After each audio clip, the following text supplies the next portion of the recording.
ተከሳሽ የ25 ዓመት ልጄ ስትሆን ቤቱን ለማከራየት ፈልጌ ተከሳሽ ከቤት አልወጣም ስላለችኝ በህይወት ነው ያለው 5 ሳንቲም አታገኛት። ከቤት መለቀበት ምንም ምክንያት የለም። የሚቸግረን ነገር የለም። ለአቅማዳን ደርሳለች። አግብታ አትወጣም። እሱ ውጪ ከተባልኩም የአባቴ ድርሻ ይገባኛል። እኔ ጠላት አይደለሁም። ጠላት ነሽ እንጂ እዚህ ስትገትሪ እኔ በህይወት እስካለው ድረስ ቤቱ የኔ ብቻ ነው። እሷ ሌላ ባል ለማግባት ብላ ነው ከቤት ካልወጣች።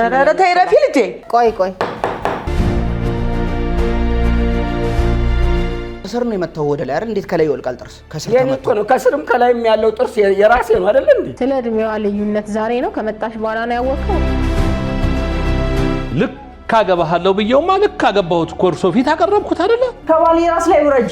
ሁሌ ከሱ ጋር ምንድነው አንቺ ችግርሽ? ስነ ስርዓት ያዥ። ሰው ስራ ፈጥቶ አይደለም መብቱን ለማስከበር የሚመጣው።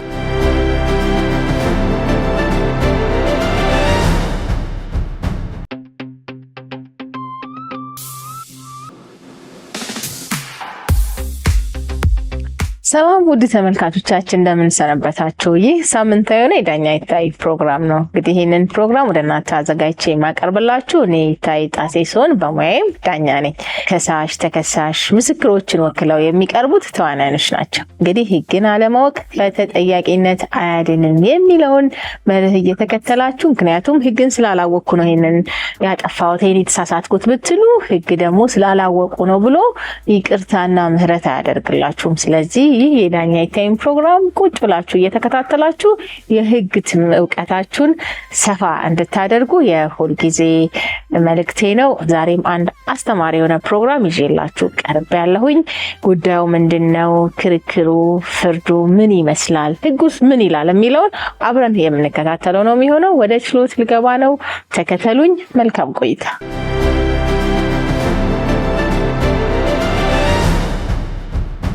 እንደምን ዋላችሁ። ችሎቱ በዳኛ ይታይ የዕለቱን ስራ ጀምሯል። ከሳሽ ወይዘሮ ህሊና ደረጀ። አቤት። ተከሳሽ ወይዘሪት ትርሲት ካሳሁን። አቤት። ጥሩ ቀርባችኋል።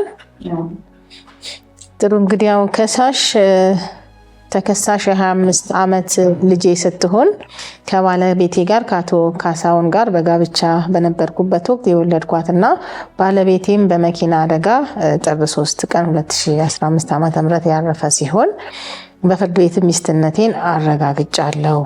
ከባለቤቴ ጋርም የጋራ መኖሪያ ቤት ኮንዶሚኒየም በንፋስ ስልክ ላፍቶ ክፍለ ከተማ ወረዳ 14 የቤት ቁጥር 55/13 ባለ 3 መኝታ ያለኝ ሲሆን ቤቱን ለማከራየት ፈልጌ ተከሳሽ ከቤት አልወጣም ስላለችኝ ሁከት ፈጥራብኛለች። ስለዚህ ሁከቱ ተወግቶ ቤቱን እንዳከራይ ፈቀድልኝ የሚል ክስ ይዘው ቀርበዋል። እውነት ነው። እስኪ ያስረዱኝ። ባለቤት የነፍሱን ይማርና በህይወት እያለ ቤት በኔ ቢደርሰኝም ያው ባልና ሚስት ስለሆነ የጋራችን ነው። በዚህም የጋራችን አንድ ሴት ልጅ አለችን። እሱ ካረፈ በኋላ እሱ ሳያርፍ በፊት በቁጠባውም በመስሪያ ቤት ቆጥቦ አንድ ጊዜ ነው የከፈለው። ባለቤቴ ጠንቃቃ ነበር፣ ጨዋ ነበር እና ይች ልጅ አሁን አብረን እያለን ልጄ ቤቱ የማን ነው? የእርሶ ብቻ ነው ወይስ የጋራ ነው? የባለቤንም የኔም የሁለታችንም ነው። በህይወት እያለ ነፍሱን ይማር ጠንቃቃና ጎበዝ ስለሆነ ከዳ ያለበት ቤት ነው ወይንስ ተከፍሏል? እሱ በመስሪያ ቤት ቆጥቦ አንድ ጊዜ ነው የከፈለው። ነፍሱን ይማረው እና አሁን እኔ ኑሮን ለማሸነፍ ስል እኔ ላከራዩ ነው የምለው ያለሁት። እኔ ላከራዩ ያው የት ሄድብሻል ስል ልጄ ትበጠብጠኛለች። አከራይቼ ኑሮን ለማሸነፍ ነው። ውሸት ነው። ሌላ በጋራ የሚከራይ ቤት አለን። አባቴ ነፍሱን ይማረውና ብትቸገሩም እሱ ቤት እያከራያችሁ ኑሩ ብሎናል። ከዚህ ቤት እንዳትለቁ ብሎን ነበር። እሷ ግን ለማግባት ብላ ነው እኔን ከቤት ካልለቀቅሽልኝ የምትለው። ይሄው ትምህርቴን ለማቋረጥ ሆቴል እየሰራው ነው እየተማርኩ ያለሁት። እኔ እኮ ቢኖር ልጄ የወለድኩሽ ልጄ ታቃጥኛለሽ እንዴ? ለኔ ወደዚህ ያስረዱኝ። እኔን እያዩ ለኔ ያስረዱኝ እንዴ። ለሷ እኮ ነው ቢቀመጥም እኮ ነገ የራሷ ነው። ለአቅማዳን ደርሳለች። አግብታ አትወጣም። እሱ ለምን ማከራየት ፈለጉ? እርሶ ኑሮን ለማሸነፍ ለሷው ነው ባስቀምጠው ለሷ ነው። ሌላ ልጅ የለው። ባሌ ጨዋ አገር የመሰከረለት ጨዋ ነው። እሷ ብቻ ናት የህግ ልጃችን። እሷ ብቻ ናት ልጅ፣ ሌላ ልጅ የላችሁ? ሌላ ልጅ የለንም። ጨዋ ነው ባሌ። የልጅ ጠላት ጣለብኝ ልጄ አንገበገበችኝ። እኔ ጠላት አይደለሁም። ጠላት ነሽ እንጂ እዚህ ስትገትረኝ። ተረጋጉ። እዚህ ስትገትረኝ ምን ላርጋት? ለሷ እኮ ነው ባስቀምጠው። ምን ብለውም እኮ ለሷ ነው። እርሶ እኮ ነው ከሳሽ ሆኖ የመጡት፣ እሷ አይደለችም። እሷ ተከሳሽ ሆና ነው የመጣችው። ትውጣልኝ። ስለዚህ ትውጣልኝ። እርሶ እናት ኖት አይደለ? ስለዚህ የጋራ እኮ ነው ቤቱ ንብረቱ የጋራ ነው የሚሆነው። አንድ ልጅ ናት ብላችኋል፣ ሌላ ልጅም የለም እያላችሁ ነውና ተረጋጉና ተረጋግተው ማስረዳት ያለቦትን ነገር ያስረዱኝ። ረጋ በሉና ያንን እኮ ብናከራየው ከሆቴልም እኮ መስራት ትተዋለች። ያንን ብናከራየው ሆቴል ከመስራት ምን አንከራተታት? ያንን እኮ ከፍልላታለሁ። እኔ እኮ እናት ነኝ፣ አሳድጊያታለሁ እኮ። ያንን ብናከራየው በስነ ስርዓቱና ትማራለች አብረን እያለን። ካገባችም አግብታ ትወጣለች። እድሜዋ እኮ ደርሷል። ባለቤቱ በህይወት እያለ ለእርሶ በስጦታ ቤቱን ሰጥቶታል? ለልጅና ባልና ሚስት እኮ ልጅ ነው ቀሪው አይደል? ለልጄ ነው፣ ሌላ የለው እሱ። እኔ ሌላ የለኝ። የህግ ባልና ሚስት ነን። እሷ ተነስታ ለምን አለች እንጂ አሁን ቢከራይ እኮ ለሁለታችንም ነው ጥቅሙ። እኔም ከመሳቀቅ አልፋለሁ፣ እሷም ይከፈልላታል። ያንን ሆቴሉን ትታ ቢከራይ እኮ ምንም ችግር የለውም። የሷ ቅንነት ነው የጎደለው እዚህ ላይ። ለምን አትስማሙ? እናትና ልጅ ናችሁ። ይሄ ቤተሰባዊ የሆነ ግንኙነትና ጉዳዩ ቤተሰብ ነውና እናቴ መስማማት አልቻላችሁም? እናቴ እስኪ ምከሪያት አንቺ። ህጉንም ምኑንም የምታውቂው አንቺ ምከሪልኝ። ለኔም አንድ ልጄ ናት። እኔ እኮ በጎረቤትም ማስመከርኩ በጓደኛም ማስመከርኩ። እንቢ አሻፈረኝ አለች ልጄ። እንቢ አሻፈረኝ።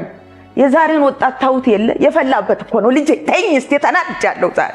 እንደው ምንም አይደለም። ባለቤቴ ቢኖር ኑሮን ጊዜ የነን ሁሉ አልሆንም ነበር። አይዞት ተረጋጉና ያለውን ነገር ለማስረዳት ሞክሩ። አይዞት። እሱ በመሞቱ እኮ ነው ሁሉ ጣጣ የመጣብኝ። እሱማ እንቁላል አድርጎ ነበር ያዘሽ ልጄ። እንደው ምን ሆነሽ ነው እንደዚህ እንደው ጭክን ያልሽብኝ? አይጨክን በሱ በል። ለኔ ወደዚህ ዞር ብለው ለኔ እሱ ጋር በስርዓት ቆሞ ያስረዱኝ። እሺ እኔ እኮ በመጨረሻው ወደ እናንተ የመጣሁት እኮ ያላስመከርኳት የለኝም። እኔ ማን እንደሚመክራትን አላቅም። ማን እንደሚመክራት አላቅም። ለሷ እኮ ነው ሁሉም። ተቀናቃኒ እኮ የላትም። ዳኛ ቢቀመጥም የሷ ነው። አሁንም የምንጠቀምበት እኔ እድሜ እስከሰጠኝ ድረስ አብሬ ለሷ ነው የማስቀምጠው። ማን አለኛ ለሷ? እምቢ አለችኝ።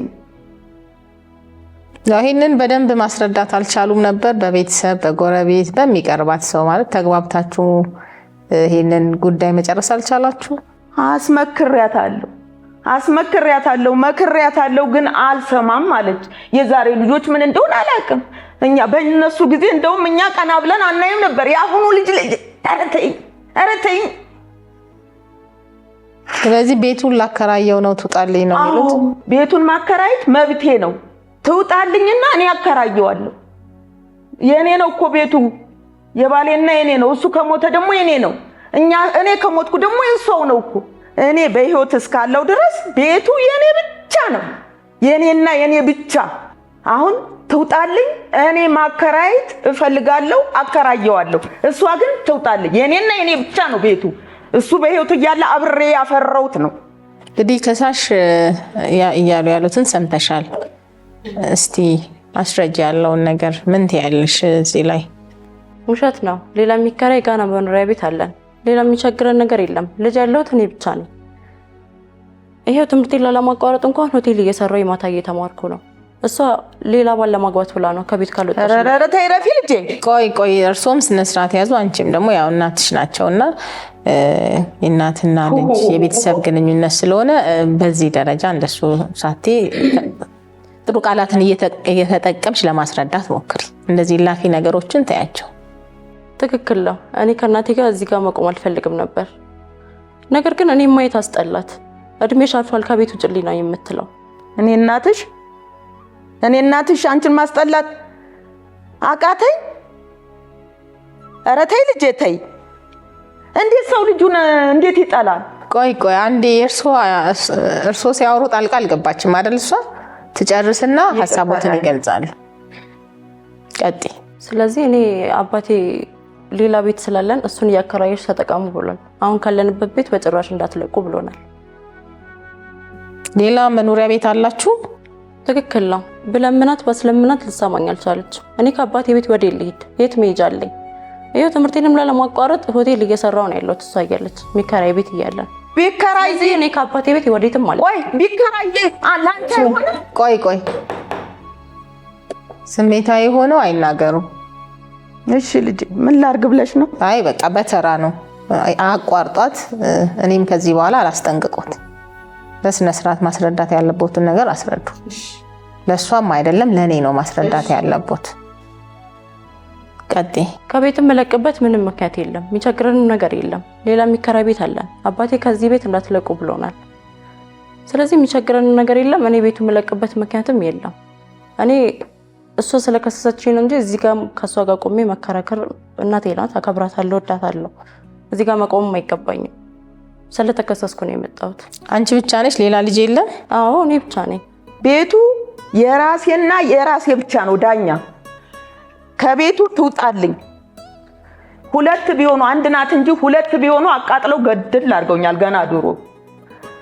አሁንም ትውጣልኝ። ቤቱን ማከራየት ብቻ ነው የምፈልገው። እኔ ከአባቴ ቤት ወዴትም አልወጣም። ክቡር ዳኛ እኔ ከቤት ብትወጣልኝ እኮ ቤቱን አከራያለሁ፣ ለራሴ የራሴን ጎዶሎዬን እሞላለሁ። አንድ ናት። የት ይሄድባታል? ሁለት ቢሆኑ አቃጥለው ግድል አድርገው ነበር። ባሌ ኮተት የለው የኔ እናት። እሱ በመሞቱ ተጎደው ዳኛ፣ እሱ በመሞቱ ተጎደው። እናት ነበር። እንኳን ለቤቱን እንኳን ለልጁ ለሌላም ለሀገርም የሚተርፍ ጀግና ነበር። ድንገት በመኪና አደጋ አጣሁት። ያጋጥማል። ፊትና ኋላ ደግሞ ለባልና ሚስት አይደለም ለቤተሰብ ይገጥማል። ግን የኔ ልጅ ተግባብተን መኖር አልቻልኩም። ውጭልኝና ላከራየው። ቤቱ የራሴ ነው። ከአባቴ ቤት ወዴትም አልወጣም። ውጪ ከተባልኩም የአባቴ ድርሻ ይገባኛል። የፈጠርኩትም ሁከትም የለም። ከአባቴ ቤት ወዴትም አለቅ። ይሄው የአባቴን ድርሻ ብላ ተናገረች። በቁሜ ልትወርሰኝ ሳልሞት ገና ተመክራ እኮ ነው። አንድ ልጄ ዳኛ ማን ይወስድባታል? የእሷ እኮ ነው ጠቅላ። ይሄው በቁሜ ራቁቴ ልታስቀረኝ ማለት ነው። የአባቴ ድርሻ ይገባኛል። የኔስ ድርሻ ለሱ አይደለ እንዴ? ይሄንን ደግሞ ዳኛ በህይወት እኔ እያለሁ 5 ሳንቲም አታገኛት። 5 ሳንቲም የህግ ባሌ ራሴ ፈግቼ የሰራሁት የራሴ ላብ ነው። ለዚህ የፈጠርኩት ሁከት የለም። ከቤቱ ልወጣ አይገባም። ከወጣውም የአባቴን ድርሻ ይገባኛል እያልሽ ነው? አዎ። የተከበረው ፍርድ ቤት ከመልሴ ጋርም የወራሽነት ማረጋገጫ እያይዣለሁ። አንተ በመሞት አይደል የሁሉ ጣጣ የመጣብኝ? ልጅ አንዷ ልጅ ወይዘሮ ህሊና አሁን እዚህ ማልቀሱ ብዙም አያስፈልግም። እንግዲህ የግራ ቀኛችሁን ክርክር አዳምጫለሁ። አይዞት፣ ይረጋጉ። ፍርድ ቤቱ ለውሳኔ ነው ቀጠሮ የሚሰጠው። ነገር ግን እናትና ልጅም ስለሆናችሁ ጉዳዩ ቤተሰብም ስለሆነ ነገ ተለያይታችሁ ማትለያዩ ናችሁ። አንድ ልጆት ናት። እሷም ለርሶ እርሶም ደግሞ ለሷ ያሉት እናንተ ናችሁና በዚህ ምክንያት እዚህ ፍርድ ቤት ለምን ሰው ፍርድ ቤት መጣ አይባልም። መብቱን ሊያስከብር ሰው ይመጣል። አለመግባባቶች ሲኖሩ ወደ ፍርድ ቤት ይመጣል። ግን ደግሞ ሰው ተምሮበትም ተስተካክሎበትም ታርቆም የሚሄድበት ነው። ብዙ ነገር ትምህርት የምናገኝበት ነው። እናት ስለሆኑ ለምን መጡ፣ ልጅ ስለሆነች ለምን መጣች፣ ለምን ተካሰሳችሁ አንልም።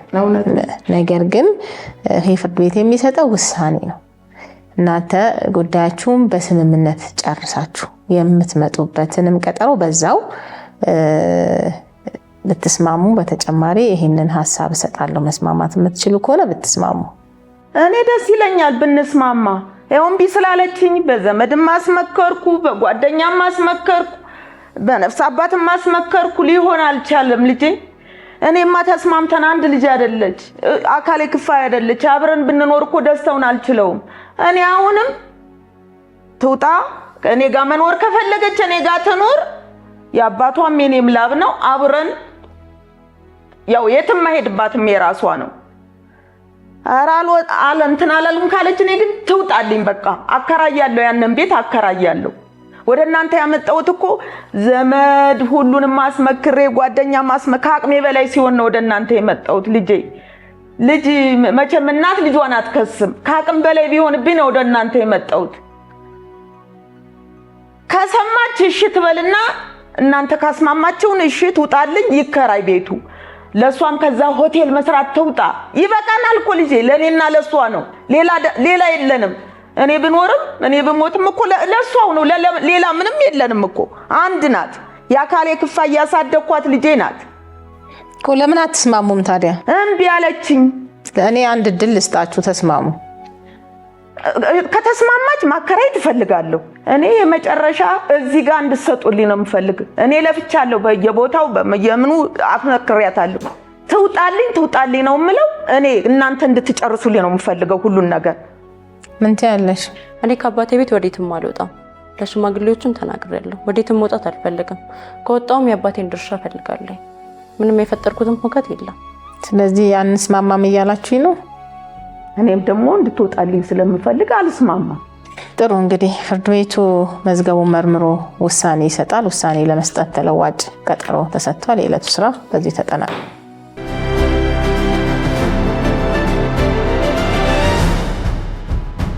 እንደምን ዋላችሁ። ችሎቱ በዳኛ ይታይ የዕለቱን ስራ ጀምሯል። ከሳሽ ወይዘሮ ህሊና ደረጀ። አቤት። ተከሳሽ ወይዘሪት ትርሲት ካሳሁን። አቤት።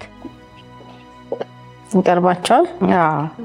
ምንም አዲስ ነገር የለም? አልተስማማችሁም? አልተስማማንም። እንዴት እንስማማለን ብለሽ ታምኛለሽ? አንድ ጊዜ የፈጠጠ ሲሆንብኝ ነው ወደዚህ ጅብት የመጣው። እኔ ሞክሬ ነበር፣ ነገር ግን ፍቃደኛ ልትሆን አልቻለች። ለምን ፍቃደኛ አልሆኑም? ማይሆን እኔ ማከራየት እፈልጋለሁ። እሷ ስላለች አይደለም፣ እኔ መጠቀም እፈልጋለሁ። ጥሩ በቃ እንግዲህ ያው ፍርድ ቤቱ ካልተስማማችሁ ያው ቤተሰባዊ ጉዳይ ስለሆነ ነው አተኩሬ በስምምነት እንድጨርሱ ድል ሰጥቶ ያለሁት በዚህም ደረጃና ያልተስማማችሁ ከሆነ ፍርድ ቤቱ ውሳኔ ስለሰጠ ውሳኔውን ያነብላችኋል። ተከሳሽ በከሳሽ ቤት እየኖረች ከሳሽ ቤቱን ሊያከራዩ ስለፈለጉ ተከሳሽ ቤቱን አልለቅም በማለት ሁከት ፈጥረዋል ወይንስ አልፈጠሩም?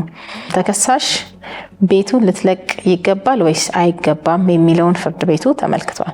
በፍትሐብሔር ሕግ ቁጥር 1149 መሰረት ይዞታ የተወሰደበት ወይም በይዞታው ላይ ሁከት የተነሳበት ሰው የተወሰደበት ነገር እንዲመለስለት ወይም የተነሳ ሁከት እንዲወገድለት እንዲሁም ስለደረሰበት ጉዳት ኪሳራ እንዲሰጠው መጠየቅ እንደሚችል ይደነግጋል። ከሳሽ ባቀረቡት ክስ ላይ ሁከት ተፈጠረብኝ በማለት ያቀረቡት ይዞታ ወይም ቤት የከሳሽና የተከሳሽ ነው። ከሳሽ ከተከሳሽ አባት ጋር በትዳር ጊዜ ያፈሩት መሆኑን በግራ ቀኙ የታመነና በማስረጃም የተረጋገጠ ነው። ተከሳሽ ደግሞ ልጅ መሆናቸው በፍትሐብሔር ሕግ ቁጥር 842 1 መሰረት የሟች አባታቸው የአቶ ደረጀ የመጀመሪያ ደረጃ ወራሽ መሆናቸው የአባታቸው ድርሻ አላቸው።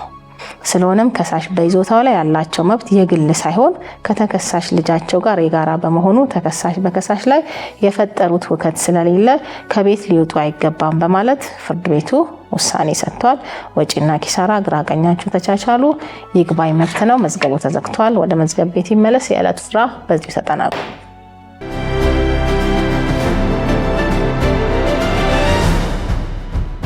ፍርድ ቤቱ በሰጠው ውሳኔ በጣም ደስ ብሎኛል። በጣም አመሰግናለሁ።